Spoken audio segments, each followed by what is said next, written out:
কসবা ল কলেজে জুনে গণধর্ষণের ঘটনা, সেই গণধর্ষণের ঘটনার 58 দিনের মাথায় চার্জশিট জমা দিল পুলিশ। চার্জশিটে মনোজিৎ মিশ্র, প্রমিত মুখোপাধ্যায়, জায়েব আহমেদের নামে অভিযোগের পাহাড় এবং তার সঙ্গে নিরাপত্তারক্ষী পিনাকি বন্দ্যোপাধ্যায়ের নামও রয়েছে চার্জশিটে। বিস্তারিত জানবো প্রতিনিধি রৌনকের সঙ্গে। রৌনক, এরকম অভিযোগ করা হয়েছে, এমন ধারা দেওয়া হয়েছে যাতে জীবনের বেশিরভাগ দিনগুলোই কাটে জেলে। একেবারেই যে কটি ধারা দেওয়া হয়েছে তার মধ্যে বেশিরভাগই নন বেলেবল সেকশন এবং 26শে জুন এই মামলা রুজু করা হয়।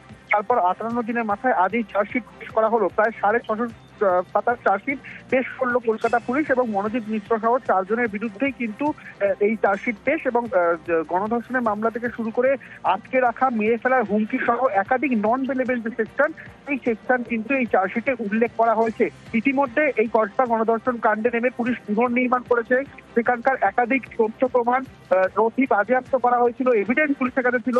80 জনের সাক্ষ্য গ্রহণ করে পুলিশ এবং প্রায় 650 পাতার যে চার্জশিট 26শে জুন মামলা রুজু এবং 58 দিনের মাথায় আজ আলিপুর আদালতে পেশ করা হলো কলকাতা পুলিশের তরফ থেকে। মালদা মেডিকেল কলেজের খবর। মালদা মেডিকেল কলেজে উত্তেজনা, কারণ মালদা মেডিকেল কলেজে জুনিয়র চিকিৎসকে মারামারি, আর তাতে এক অংশের জুনিয়র চিকিৎসক তার 24 ঘন্টা প্রিন্সিপালকে ঘেরাও করে রাখলেন। এখনো পর্যন্ত কি ঘেরাও রয়েছেন, কি জানা যাচ্ছে, কথা বলবো প্রতিনিধি সেবকের সঙ্গে। সেবক, একদমই, দেখো এখনো পর্যন্ত মালদা মেডিকেল কলেজ হাসপাতালে সেখানে অধ্যক্ষের ঘর, তার কাছে বিক্ষোভ অবস্থান ঘেরাও চলছে। স্লোগান দিচ্ছেন এই চিকিৎসকরা। তাদের যেটা দাবি যে এক কর্তব্যরত ইন্টার্ন চিকিৎসককে অন্য ইন্টার্ন চিকিৎসক মারধর করেন এবং এই ঘটনায় অভিযুক্ত শাসক ঘনিষ্ঠ অভিযুক্তের বিরুদ্ধে কড়া ব্যবস্থা নিতে হবে, এমনটাই দাবি আন্দোলনকারীদের। এই দাবিতেই তারা আন্দোলন চালিয়ে যাচ্ছেন। তাদের দাবি শোকজ করতে হবে এবং তাদের অভিযোগ যে কর্তৃপক্ষ বিলম্বিত করছে বিচার আর তদন্ত কমিটি গঠন করার কথা বলা হলেও সেই কাজেও সেই ধরনের তৎপরতা চোখে পড়ছে না কর্তৃপক্ষের তরফে। এই জন্যই আন্দোলন চলছে। অন্যদিকে যে অভিযুক্ত ইন্টার্ন চিকিৎসক তিনি বলছেন যে তিনি কোনো হামলা বা মারধর করেননি, তাকেও গালিগালাজ করা হয়, তাকেও ধাক্কা দেওয়া হয়, তিনি রেস্ট করেছেন। সব মিলিয়ে হাসপাতালের অভ্যন্তরে যে এই চিকিৎসকদের মধ্যে যে এই বিবাদ তার জন্য কিন্তু একটা উত্তপ্ত পরিস্থিতি, উত্তেজনা রয়েছে পুলিশ এলাকায়। দেখা যাক কতক্ষণে এই পরিস্থিতি স্বাভাবিক হয়। ফেক কালচার বলে একটি বস্তু চলছে শাসক দলের প্রত্যক্ষ মদতে। একটা অন ডিউটি ইন্টার্নকে মারধর করা ঘটনা এবং সেই ঘটনার বিচার চেয়ে দোষীদের দৃষ্টান্তমূলক শাস্তির দাবিতে আমরা আজকে অবস্থান করছি। যতক্ষণ না আমাদের দাবি আদায় হচ্ছে আমাদের অবস্থান চলবে। কলেজ কর্তৃপক্ষ নিজের দায়িত্ব এড়িয়ে কখনো পুলিশের উপরে, কখনো তদন্ত কমিটির উপরে অনির্দিষ্ট ভবিষ্যতের উপর ছেড়ে দিয়ে বিচার প্রক্রিয়াকে বারবার বিলম্বিত করতে চাইছেন। এটা ইচ্ছাকৃত ধামাচাপা দেওয়ার চেষ্টা ছাড়া কিছু না। অ্যালিগেশন কাউন্টার দুপক্ষেই কমপ্লেন করেছে, দুপক্ষেই মেল করেছে আমাকে। তখনই আমি দুটো বিষয়টা নিয়ে একটা এনকোয়ারি কমিটি বানিয়েছি। ইতিমধ্যে ওরা দাবি করে যে সিসিটিভি দেখতে হবে, যে এই ফুটেজটি দেখার পর ফিরে আসো। এসে নিয়ে তারা বলে যে এখনই অভিযুক্ত একটা ডাকের কিছু অংশ ডাকের কাছে, সেই জায়গার ভিত্তিতে আপনাকে অ্যাকশন নিতে হবে। সেটা 7 দিন টাইম দিয়েছি, উইদিন 7 ডেজ রিকোয়েস্ট করেছি, কিন্তু এই সময়টুকু তারা দিচ্ছেন না। মূল অভিযোগ ছিল একজন ইন্টার্ন আরেকজন ইন্টার্ন মেরেছে। রেলের আন্ডারপাস তৈরির সময় ড্রেনের একাংশ ভেঙে পড়ে। এই ড্রেন সারা বেঁকে, তা নিয়ে রেল পুরসভা চাপানুতোর, আর তাই নিয়ে বাঁকুড়ার নন্দীখালের পাড়ের বাসিন্দারা 2 মাস ধরে দুর্দশায়।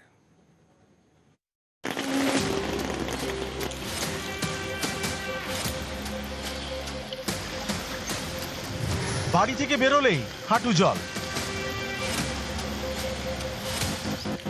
এই জল পেরিয়ে প্রতিদিন যন্ত্রণার যাতায়াত, সেটাও প্রায় 2 মাস ধরে। বাঁকুড়া পুরসভার 18 নম্বর ওয়ার্ড নন্দীখালপাড়, প্রায় 40টি পরিবারের ঠিকানা। এখানে নিকাশি নালা নিয়ে দুর্ভোগ। নন্দীখালপাড়ের কাছেই রয়েছে রেল লাইন, সেখানে তৈরি হচ্ছে আন্ডারপাস। অভিযোগ, সে আন্ডারপাস তৈরির সময় সম্প্রতি ভেঙে যায় নিকাশি নালার একাংশ। এর জেরে এলাকায় জল বেরোনোর রাস্তা বন্ধ। তার উপর কয়েকদিন ধরে নাগাড়ে বৃষ্টি, রাস্তায় জমেছে জল। 2 মাস ধরে জল পেরিয়ে যাতায়াত করতে হচ্ছে, কারণ নিকাশি নালা সারানোর নামই নেই। রেল আর পুরসভার টানাপোড়েনে নন্দীখালপাড়ের বাসিন্দাদের দুর্ভোগের অ্যাক্সেস। বারবার পৌরসভা স্থানীয় কাউন্সিলরকে বলে কোনো সুরাহা করা হয়নি। বাচ্চা ছেলের আসা যাওয়া, প্রাইভেট যাওয়া, স্কুল যাওয়া, নানা রকম কাজের অসুবিধা। সবাই নিজের কাজে সবাই চলে যাচ্ছে, নানা রকম অসুবিধা। ঘরের লোকও কাজ করতে বাড়িতে আসতে পারছে না, জলে ভর্তি হয়ে গেছে চারদিকে। এটা সমস্যা আজ দীর্ঘ 10 বছরের চলছে, কিন্তু এতটা বাড়াবাড়ি থাকে না। এখন এই রেলের কাজটার পরে আরও বেশি বেড়ে গেছে। লোল্যান্ড হলেও এখানে তো জল সর্বত্র স্ট্যাগ হয়ে থাকবে কেন? ড্রেন পরিষ্কার নাই বলে স্ট্যাগ হয়ে জলটি দাঁড়িয়ে আছে। রেল যদি ভেঙে থাকে রেলকে করতে হবে, তো সেটা কি পুরসভা করবে? সেটা রেলকে করতে হবে, পুরসভা কেন করবে সেটা? যদি কোনো লিখিত অভিযোগ থাকে, যদি কেউ বলে থাকে, তাকে বলুন আমাদের সাথে যোগাযোগ করতে। আমরা এখান থেকে রেলকে চিঠি করে দেবো যাতে তারা ড্রেনটা করে দেয়।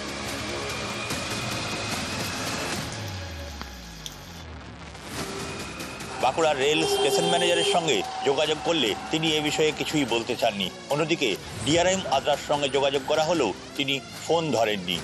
বাঁকুড়া থেকে প্রিয়ব্রত গোস্বামী, নিউজ 18 বাংলা। এবার যে ছবি দেখাবো আপনার মন খুশ হয়ে যাবে।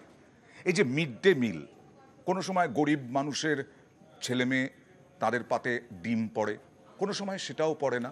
ফলতা প্রাথমিক বিদ্যালয়ের শিক্ষক শিক্ষিকারা অভিনব উদ্যোগ নিয়ে আজকে ইলিশ উৎসব করলেন তাদের জন্য। হ্যাঁ, পাতে পড়ল তেল, সঙ্গে আলু সেদ্ধ, ইলিশ মাছ ভাজা। এখানেই থেমে নেই, ভাপা ইলিশও ছিল তাদের জন্য।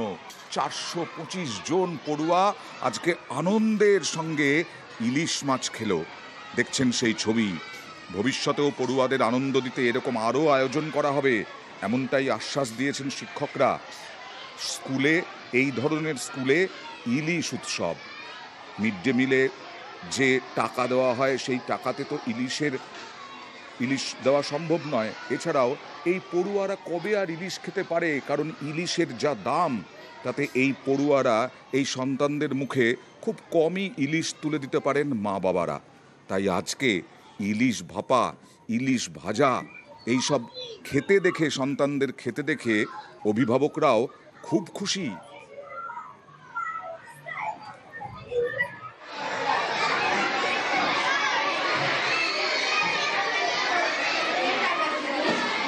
আজকের আমাদের খাইয়েছে ইলিশ ভাপা, আলু, তার সঙ্গে তেল আছে, ভাত আছে এবং ডালও হয়েছিল। আমরা অনেকে ইলিশের সঙ্গে ডাল খেতে চাইছি না, তাই জন্য স্যার আজকে ডালটা দেয়নি। কেমন লাগলো খেতে?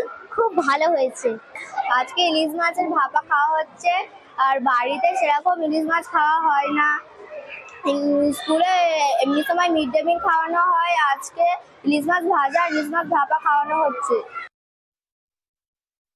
এটাতে আমরা প্রচণ্ডই খুশি, কারণ এই ইলিশের প্রচুর দাম। আমরা সেটা তো সবসময় পারি না। স্যার এই স্কুলেতে প্রচুর জিনিস করেন, নতুন নতুন, নিত্য নতুন। তার সঙ্গে যে এই ইলিশ উৎসবটা করেছেন, এতে আমরা অনেক খুশি।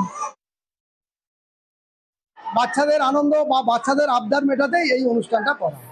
অন্যান্য সময়ে মাছ হয়, ডিম হয়, আর এই এখন তো চিংড়ি সিজন। প্রায় প্রতিদিন আমরা মাঠের যে চিংড়িটা পাওয়া যায়, এই চিংড়ির ব্যবস্থা আমরা করি আর কি। আমার অনেক ছাত্র যারা মাছ ধরে আর কি নদীতে, তারা খুব কম দামে, মানে যে দামে তারা বিক্রি করে পাইকারি দেয়, তার থেকেও কম দামে আমাকে দিতে পারে, দেয় আর কি। সেই জন্য আমি এই ইলিশ উৎসবটা করতে সমর্থ হই।